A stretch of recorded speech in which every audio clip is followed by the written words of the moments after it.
Elena is sitting at her kitchen table with a coffee she hasn't touched. Her phone is open to her bank app. She's looking at a charge from last night, $183.40 at a restaurant she can't quite remember feeling good in.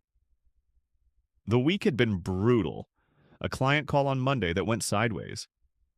Her manager CC'd the entire team on a correction email and just to her on Wednesday.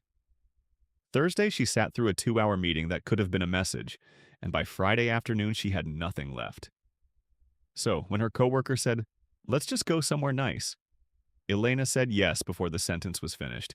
And now it's Saturday morning, and the week is still brutal in her memory. The client is still unhappy. The manager's email is still in her inbox. The $183 is gone. But somehow Elena expected, or hoped, that last night would have changed how this morning felt. It didn't. She's not angry at herself. She's not embarrassed. She's just confused. Because by every logic she had, she deserved that dinner. She had earned it. The week was bad enough to justify it. And yet, here she is. $183 lighter, still carrying last week's weight into this one. What happened to Elena isn't a spending problem. It isn't a discipline problem. It's something more specific. A mechanism that almost no one can name, but almost everyone has experienced. And it has a name. Before we talk about the mechanism, we need to talk about what the brain is actually doing during a brutal week. Because this is where it starts, and most explanations skip this part entirely. By Friday at 6 p.m., your prefrontal cortex, the part of your brain that handles long-term planning, impulse control, and every decision that involves delaying gratification, is metabolically depleted. Researchers at University College London put participants through a full day of cognitively demanding tasks while scanning their brains in real time. What they found wasn't metaphorical. The lateral prefrontal cortex, the specific region responsible for self-control, showed measurably reduced activity after 6 hours of sustained mental work. This is not tiredness. This is not willpower running low in some abstract, inspirational sense. This is a physical reduction in the organ you use to make future-oriented decisions. By Friday evening, you are neurologically not the person you were Monday morning. You are running on a different operating system, one that weights immediate outcomes dramatically higher than deferred ones. A marathon runner on kilometer 40 cannot sprint. Your prefrontal cortex at 7 p.m. Friday cannot say no to something it classifies as a need. And this is where the mechanism kicks in. Because by that point, your brain has reclassified the dinner as a need. In 2016, researchers Cristina Durante and Giuliano Laran ran a series of 7 experiments specifically designed to understand what stress does to spending decisions. In one of the key tests, they induced acute stress in participants by telling them they'd have to give a speech in front of harsh judges. Then they asked those participants to allocate $250 across different product categories. What they found, stress doesn't make people spend blindly. It shifts what people classify as necessary. Items that would have been luxuries on a calm Tuesday morning got internally reclassified as things I need right now. Elena didn't think of the $183 dinner as a luxury.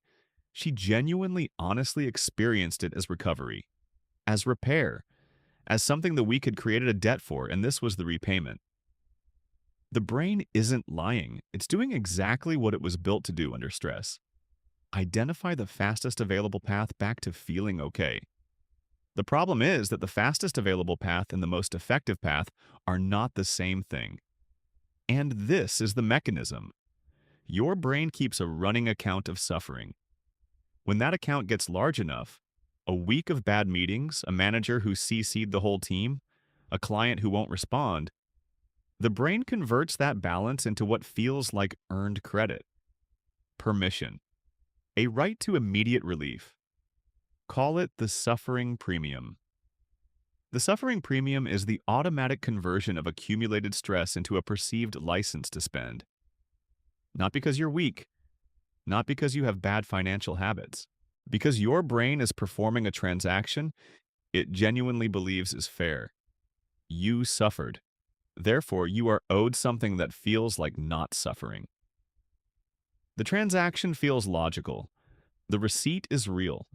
The math doesn't add up. Here's what makes this mechanism different from simple impulse spending and why it's so hard to interrupt. When people make genuinely impulsive purchases, a candy bar at checkout, a game they saw advertised, there's no internal justification system. The brain just wants. But the suffering premium comes pre-rationalized. By the time you're sitting in that restaurant or adding something to your cart, you've already run the argument internally and won. The spending isn't a lapse. It's a conclusion. And conclusions are very hard to reverse while you're inside them. Scott Rick, a researcher at the University of Michigan, studied what he called retail therapy, the use of shopping as emotional regulation. His work showed something that most financial advice completely ignores. Retail therapy actually works. In the short term, in the moment, it does exactly what the brain expects it to do. It reduces measurable sadness. It creates a genuine subjective experience of feeling better. For about 30 minutes, the mechanism functions like anesthesia. It suppresses the signal, the stress, the frustration, the feeling that the week won you. All of it goes quiet for a window.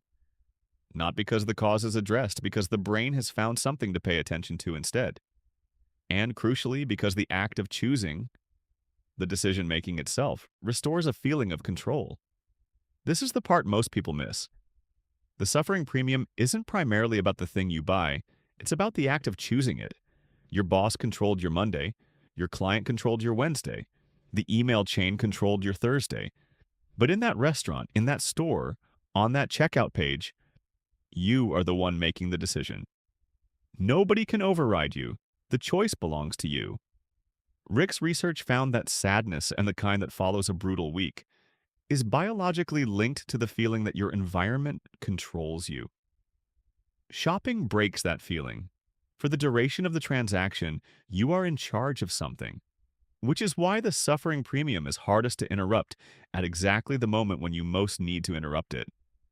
When you feel the least in control, the need for that specific kind of relief is highest. Now, Saturday morning.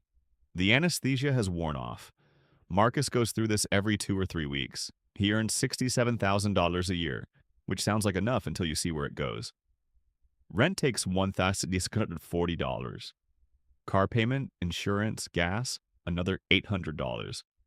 Groceries, utilities, the phone bill, the streaming services.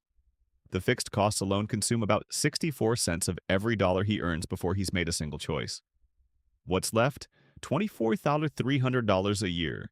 $2,025 a month. This is the budget Marcus actually has for everything discretionary, including the suffering premium. Deloitte's 2026 spending research puts the average monthly impulse expenditure at $318 per person. That's not a statistic about spendthrifts or people making bad choices. That's the average. And for someone in Marcus's income range, that $318 isn't coming from abundance. It's coming from the same $225 that's also supposed to build savings, cover unexpected costs, and create some margin against the next bad week. Every suffering premium payment is drawn against a budget that was already tight before the week got brutal. And here's the structural problem. The suffering premium doesn't fix the source of the suffering. So when next week gets brutal, and statistically it will, 87% of Americans report experiencing financial stress on a weekly basis. The account is smaller, the relief costs the same, and it leaves even less. The cycle isn't a personal failure, it has a built-in structure.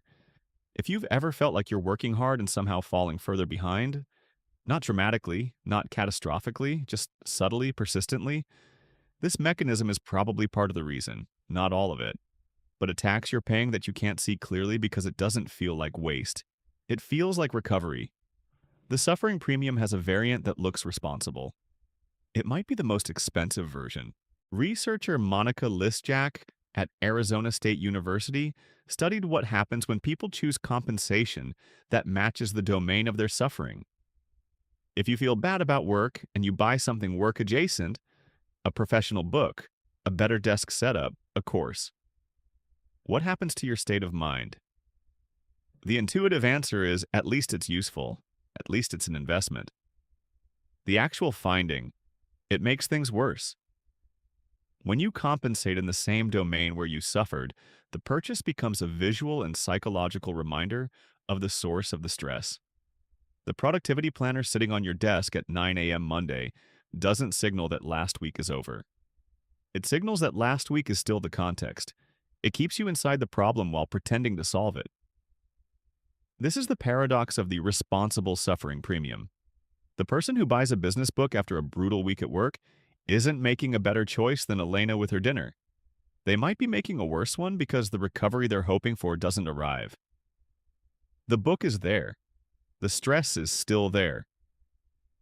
The looping replay of what went wrong continues because nothing actually interrupted the loop. True recovery, according to Lizik's research, requires what she calls a domain break, something that has nothing to do with the source of the stress. The dinner would work better if it were hiking. The business book would work better if it were a novel. The act of leaving the domain, physically, mentally, contextually, actually interrupts the loop in a way that staying adjacent to it never can. This creates an uncomfortable implication for the suffering premium. The relief that the brain is seeking actually exists. It's real. The mechanism is trying to do something legitimate. It's just that the things we reflexively reach for, things that feel like reasonable rewards, are often the least effective delivery mechanism for the thing we actually need. Let's talk about dopamine, because this is where most explanations get it backward. Dopamine is not the pleasure chemical. That's not what it does, neurologically speaking. Dopamine is the anticipation chemical. It fires in response to the expectation of a reward, not the reward itself. For most people, most of the time, the peak isn't at the moment you get the thing. It's in the window between deciding and having. This is why the restaurant felt best to Elena in the 30 seconds after she said yes. Not at the table, not after the food arrived. The moment of decision was the peak. Everything that followed was the come down she didn't know was coming. Why the decision to treat yourself? The private moment when you cross the line from I shouldn't to I'm going to carries its own distinct rush. By the time you're handing over the card, the dopamine is already falling. What you pay the suffering premium for, physiologically, is a few minutes of elevated anticipation. The relief you're expecting, the feeling of the week lifting, of being restored, arrives partially, briefly, in the window between deciding and having. Then it dissipates. And what's left is the week and the receipt. Bank of America's 2025 research found that 57% of millennials and Gen Z buy themselves something small every week as a response to stress. And 59% of those people describe it as a slippery slope. The language they use, unprompted, to describe what happens when a small weekly premium compounds over a month, over a quarter, over a year. Marcus's version isn't $50. It's closer to $80.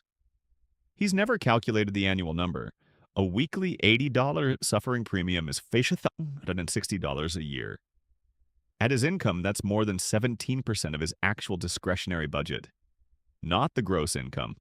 The money he actually has left after the fixed costs eat their share. Not because he's irresponsible, because his brain is taxing every brutal week, and the tax rate scales with how brutal the week was. Marcus knows this. He just doesn't know it has a name yet. Elena didn't feel guilty on Friday night, not even a little. Here's why that's the most important part of the mechanism. Roy Baumeister's concept of ego depletion established something that subsequent researchers have refined but not overturned. The resource used for self-control is finite and shared. Every act of restraint, every decision made under pressure, every moment of professional composure, they all draw from the same pool. By Friday evening, the pool is low. But your brain doesn't experience this as I have reduced capacity for self-control. It experiences it as I have earned the right to not control myself. The depletion feels like permission, not limitation. This is the ethical licensing component of the suffering premium. The brain runs a moral accounting system, and suffering has genuine currency in that system. You endured something. You complied when you didn't want to. You sat in the meeting, you answered the email, you kept your face neutral when the CC'd message arrived. In the brain's ledger, that has value, Monturini. and it creates a corresponding right to something. The mechanism isn't irrational. The logic is coherent. The problem is that the currency is real, but the exchange rate is broken. You suffered. That's true. You deserve relief. That's true. The thing you're purchasing doesn't deliver the relief you're purchasing it for. It delivers 30 minutes of anesthesia, followed by Saturday morning, when Elena is sitting at her kitchen table looking at $183.40 and waiting for the week to feel lighter. The week doesn't feel lighter. What makes the suffering premium resistant to interruption is structural. The justification is built in. You don't have to convince yourself it's okay.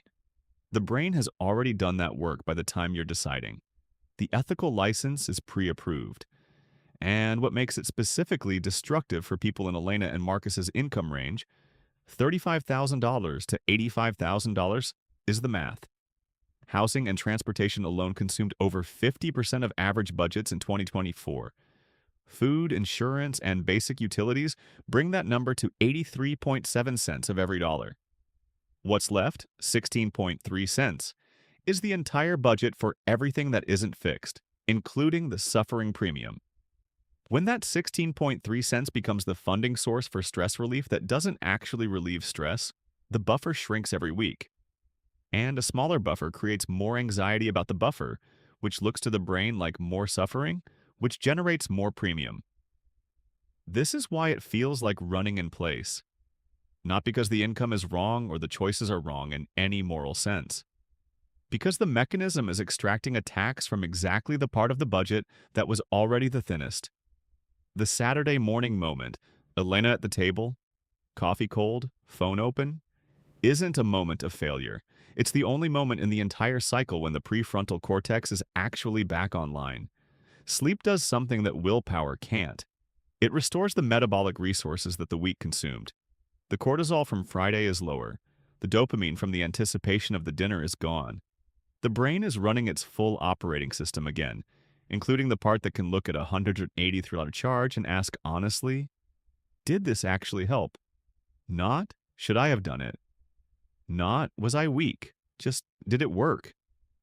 And when Elena asked that question on Saturday morning, she already knows the answer. The dinner was fine. The food was good. The conversation happened. But the week's wait didn't transfer into the receipt. It's still there, waiting for Monday. This is the suffering premium completing its cycle. The transaction is closed, the account is $183 lighter.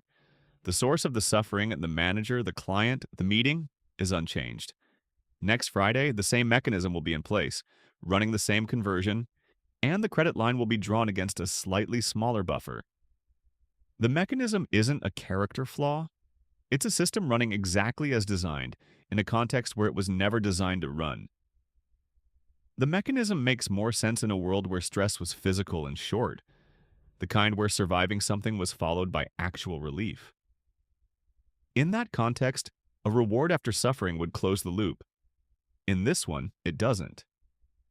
Understanding the mechanism is not the same as dissolving it, but there's something that changes when you can name what's happening in the moment before the decision.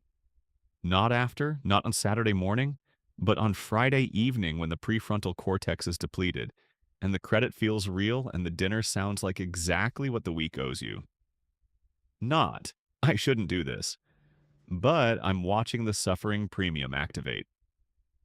My brain has converted this week into credit. The thing I'm about to buy will feel like relief for about 30 minutes. By Saturday morning, I will be asking whether it worked. That's not a reason to never spend on relief. Sometimes the dinner is worth it. Sometimes the purchase is the right purchase. But when the decision is being made by an anesthesia-seeking system running on a depleted brain, in a domain adjacent to the suffering, drawing from a budget that's already thin, the Saturday morning question is worth asking on Friday night, before the receipt. Here's what most channels in this space will tell you. Track your spending. Build a budget. Create a reward system that aligns with your goals. Set rules about when you can treat yourself. These are all interventions aimed at the moment after the mechanism has already fired. The suffering premium isn't a budgeting problem. It's a classification problem. The brain reclassified the dinner from a luxury to a necessity before you consciously registered the decision. By the time you're at the restaurant, you're not choosing. You're executing a conclusion you reached earlier. What Lisiek's research suggests, and what Durante and Laurent's work confirms, is that the only effective interruption happens at the classification stage. Not, can I afford this? But, what am I actually trying to restore here? If the answer is control, and it usually is, then the question becomes, what's the fastest way to restore genuine control over something real? Not the simulated control of choosing between two menu items. Real agency over something that matters. If the answer is domain separation, a break from the loop, a context that has nothing to do with the source of the stress, then the question becomes, does this purchase actually leave the domain, or does it circle back to it? The suffering premium will activate. The ethical license will feel earned. The decision will feel justified. These aren't things that understanding the mechanism prevents. What it changes is the window. Between the activation and the execution, there's a moment, usually a few minutes, sometimes less, where a different question can be asked. Not should I. Not am I being weak. Just, is this the version of relief that will still feel like relief on Saturday morning? Elena finishes her coffee. She puts her phone face down on the table. The week was brutal. The dinner happened. $183 is gone, and the week isn't. What she's sitting with on this particular Saturday isn't regret exactly. It's clarity.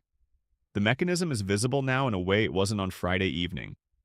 The exhaustion, the depleted prefrontal cortex, the reclassification of the dinner from luxury to necessity, the 30 minutes of anesthesia that dissolved somewhere between the second course and the Uber home.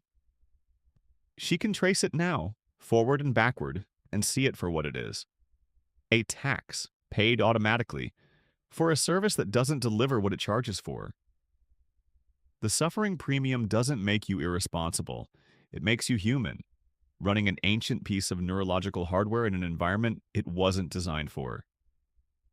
The mechanism made sense once in a world where surviving something was genuinely followed by relief. It just doesn't close the loop the way it was built to. Next Friday will come, the week will be what it is, the credit will feel real and the dinner will sound exactly right. But there's a name for it now, and names change things.